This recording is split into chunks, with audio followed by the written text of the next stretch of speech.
Hello बच्चों, आज हम पढ़ने वाले हैं क्लास 9 का चैप्टर फर्स्ट जो कि है संख्या पद्धति। इस वीडियो में हम इस चैप्टर का परिचय देखने वाले हैं, जिसमें हम देखेंगे विभिन्न प्रकार की संख्याओं के बारे में। फिर हम देखेंगे दशमलव प्रसार। उसके बाद में हम देखने वाले हैं घातांक के नियम। ठीक है, तो आइए शुरुआत करते हैं संख्याओं से। तो पहली संख्या है प्राकृत संख्या। ठीक है, प्राकृत संख्याएं क्या होती है? प्राकृत संख्याएं, प्राकृत संख्याएं एक से प्रारंभ होकर धनात्मक अनंत तक जाती है। ठीक है, प्राकृत संख्या क्या होती है? धनात्मक एक, एक दो तीन से स्टार्ट होके, एक से स्टार्ट होके कहाँ तक जाती है? धनात्मक अनंत तक जाती है। इसके बाद में पूर्ण संख्या है। ठीक है, पूर्ण संख्या है, पूर्ण संख्या है जीरो से प्रारंभ होकर ये जाती है कहाँ तक? ये भी जाती है धनात्मक अनंत तक। ठीक है, इसके बाद है पूर्णांक। पूर्णांक में जीरो भी आता है, धनात्मक प्राकृत संख्याएं भी आती है। ठीक है, धनात्मक प्राकृत संख्या आएगी और इसमें ऋणात्मक संख्याएं भी आती है। ठीक है, ऋणात्मक संख्याएं कहाँ तक आएगी? ऋण अनंत तक। क्या देखा हमने? प्राकृत संख्या एक से प्रारंभ होकर अनंत तक जाती है। पूर्ण संख्या है जीरो से प्रारंभ होकर धनात्मक अनंत तक जाती है। पूर्णांक में जीरो भी आता है, धनात्मक संख्याएं और ऋणात्मक संख्याएं भी आती है। ठीक है, इसके बाद है सम संख्याएं। सम संख्याएं, सम संख्याएं क्या होती है? वे संख्याएं जो दो से पूर्ण रूप से विभाजित हो जाती है। जिस ऐसी संख्या जिसमें दो से भाग जाता है पूरा पूरा, वे संख्या क्या हो जाएगी? सम संख्या हो जाएगी। जैसे दो, चार, छ, आठ, ये संख्या आएगी अनंत तक। ठीक है, फिर है विषम संख्याएं। विषम संख्याएं क्या होती है? वे संख्याएं जो दो से पूर्ण रूप से विभाजित नहीं होती है, वे संख्या क्या हो जाएगी? विषम संख्याएं। जैसे एक, तीन, पांच, सात, नौ, 11 अनंत तक, ये सभी संख्याएं क्या हो जाएगी? ये सभी संख्याएं हो जाएगी विषम संख्याएं। इसके बाद में है भाज्य संख्याएं। भाज्य संख्याएं क्या होती है? भाज्य संख्याएं वे संख्याएं जो खुद और एक को छोड़कर और किसी संख्या से भी विभाजित होती है। क्या? वे संख्या जो खुद को और एक को छोड़कर और किसी संख्या से विभाजित होती है, वे संख्या क्या हो जाएगी? वे संख्या हो जाएगी भाज्य संख्या। जैसे हम उदाहरण लेते हैं, 4, 9, 10, 12, ये सभी संख्याएं किसका उदाहरण है? भाज्य संख्याओं का। देखिए, जो 4 है, 4 4 से विभाजित होगा और एक से भी, खुद से भी हो रहा है, एक से भी। हर संख्या खुद से और एक से तो होती है, लेकिन ये 4 2 से भी विभाजित हो रहा है, इसलिए 4 क्या है? एक भाज्य संख्या है। जैसे 9 3 से विभाजित हो रहा है, इसलिए 9 क्या है? भाज्य संख्या है। 10 2 और 5 से विभाजित हो रहा है, इसलिए 10 भी भाज्य संख्या है। 12 3 2 और 4 इससे विभाजित हो रहा है, 6 से विभाजित हो रहा है, इसलिए ये भी क्या है? भाज्य संख्या है। ठीक है, अब पढ़ेंगे अभाज्य संख्याएं। अभाज्य संख्याएं क्या होती है? अभाज्य संख्याएं वे संख्याएं जो खुद को और एक को छोड़कर और किसी से विभाजित ना हो, वे संख्या क्या हो जाएगी? अभाज्य संख्या। जैसे हम उदाहरण लेते हैं, 2 3 5 7 11 13 अनंत तक, है ना? ये सभी संख्या क्या है? खुद से। जैसे 7 7 7 से विभाजित होगा और एक से, और किसी से विभाजित नहीं होगा। वैसे ये सभी संख्या क्या होगी? खुद और एक को छोड़कर और किसी से विभाजित नहीं होगी। अब है परिमेय संख्याएं। परिमेय संख्या, परिमेय संख्या क्या होती है? वे संख्या जिसे p बटे q के रूप में लिख सकते हैं, मतलब अंश बटे हर के रूप में लिख सकते हैं। वे संख्या क्या हो जाएगी? परिमेय संख्या, है ना? परिमेय संख्याओं को हम लिखते हैं p बटे q के रूप में, मतलब अंश बटे हर के रूप में। परिमेय संख्या होने के लिए क्या चाहिए हमारे पास? अंश और हर चाहिए। हम उदाहरण लेते हैं, जैसे 1/3, 3/2, 11/5, है ना? ठीक है, ये सभी उदाहरण किसके हैं? ये उदाहरण है परिमेय संख्याओं के, है ना? इसमें अंश और हर दोनों हैं। ठीक है, अब देखेंगे अपरिमेय संख्याएं क्या होती हैं। अपरिमेय संख्याएं, ठीक है, अपरिमेय संख्या क्या होती है? वे संख्या जिसे p बटे q के रूप में नहीं लिख सकते, ऐसी संख्या जिसे अंश बटे हर के रूप में नहीं लिखा जा सकता। और जो अपरिमेय संख्या होती है, इनका मान निश्चित नहीं होता है। अपरिमेय संख्याओं का मान निश्चित नहीं होता है। ठीक है, जैसे हम इसका एक उदाहरण लिखते, वर्गमूल 2 का मान लिखते। वर्गमूल 2 का मान होता है 1.414 और ये जाता है अनंत तक, है ना? वर्गमूल 2 का निश्चित मान हमारे पास नहीं है। जैसे पाई, पाई भी एक क्या है? एक अपरिमेय संख्या है। पाई का मान हम क्या लिखते हैं? पाई का मान लिखते हैं 22/7, है ना। लेकिन जब हम लेकिन वो 22/7 जो है पाई का एक निश्चित मान नहीं है, लगभग मान है ना। तो पाई का भी हमारे पास निश्चित मान नहीं है। ठीक है, तो हमने ये विभिन्न प्रकार की संख्याओं के बारे में देख लिया। और एक है वास्तविक संख्या है ना। यहाँ लिख देता हूँ, वास्तविक संख्याएं, है ना। तो वास्तविक संख्याएं क्या होती है? वास्तविक संख्याओं में ये सभी प्रकार की संख्याएं आ जाती है।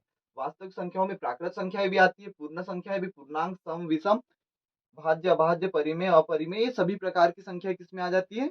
वास्तविक संख्याओं में, है ना। तो वास्तविक संख्याओं में आ जाती है ये सभी प्रकार की संख्याएं, है ना। यहाँ लिख देता हूँ इसमें, सभी प्रकार की संख्याएं आती है ना। वास्तविक संख्याओं में ये सभी प्रकार की संख्याएं आ जाती है। ठीक है ना। वास्तविक संख्याओं में क्या आती है? जिन संख्याओं को हम नंबर लाइन पर दर्शा सकते हैं, और नंबर लाइन पर तो इन सभी संख्याओं को दर्शा सकते हैं, इसलिए सभी संख्याएं किसमें आ जाएगी? वास्तविक संख्याओं में। ठीक है, आई होप कि आपको इतना क्लियर होगा। अब हम देखेंगे दशमलव प्रसार। दशमलव प्रसार दो प्रकार का होता है, तो हम देखने वाले हैं दशमलव प्रसार को। ठीक है, दशमलव प्रसार होता है दो प्रकार का, एक तो होता है शांत और दूसरा अशांत। ठीक है, दशमलव प्रसार, दशमलव प्रसार दो प्रकार का होता है।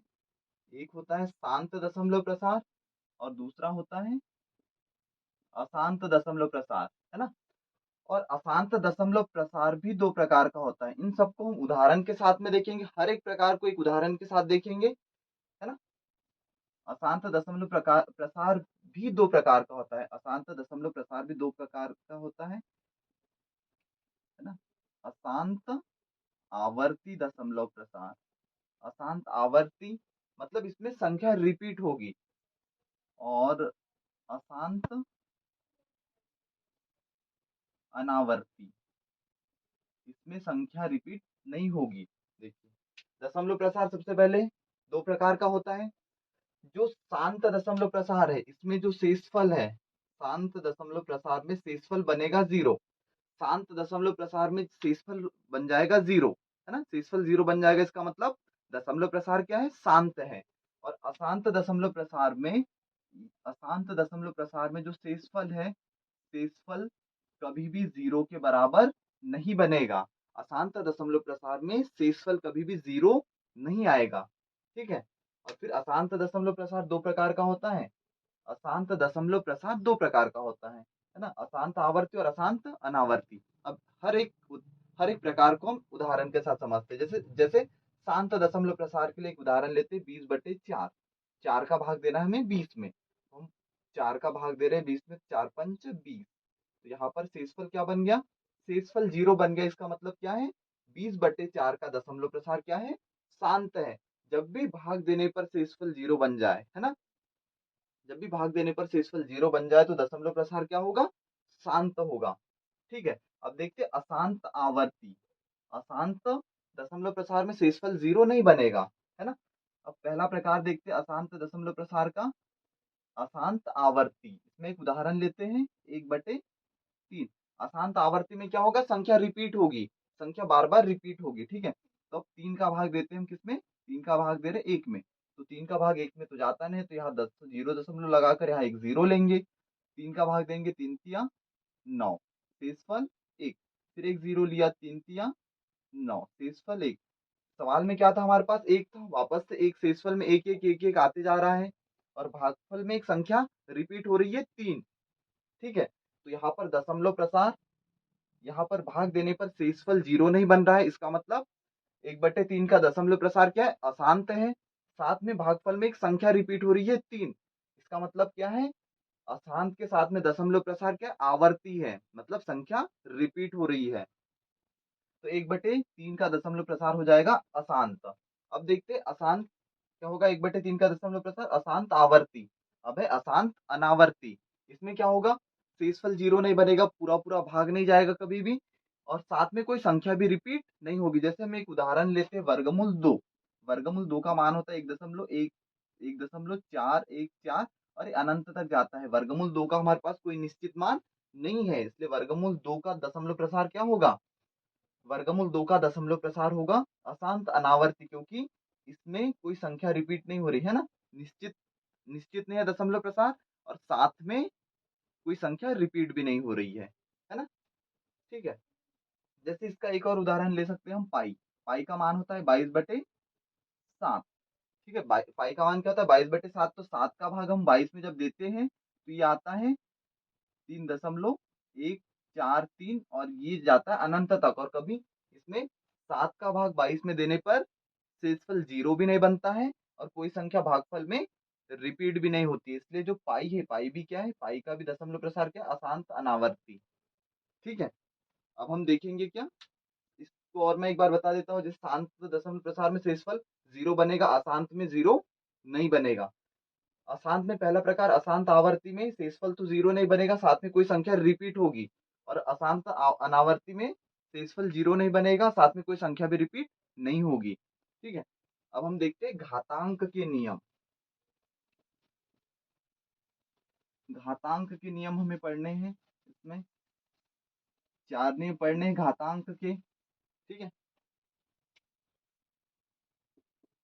घातांक के नियम।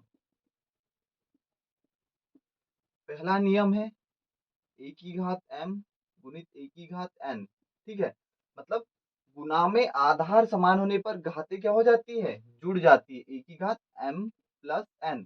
ठीक है। यहाँ देखिए घात आधार क्या थे? समान थे। यहाँ पर भी ये है, यहाँ पर भी ये है। तो जब आधार समान हो गए, गुणा में आधार समान होने पर जो घातें हैं वो क्या हो जाती है? जुड़ जाती है। गुणा में आधार समान होने पर घातें जुड़ जाती है, ये है पहला नियम। ठीक है। एक उदाहरण लेते हैं, जैसे 2 की घात 5 गुणित 2 की घात 3। ठीक है। यहाँ पर आधार समान है तो घातें क्या हो जाएगी? जुड़ जाएगी। 5 धन 3 हो जाएगी 8। ठीक है।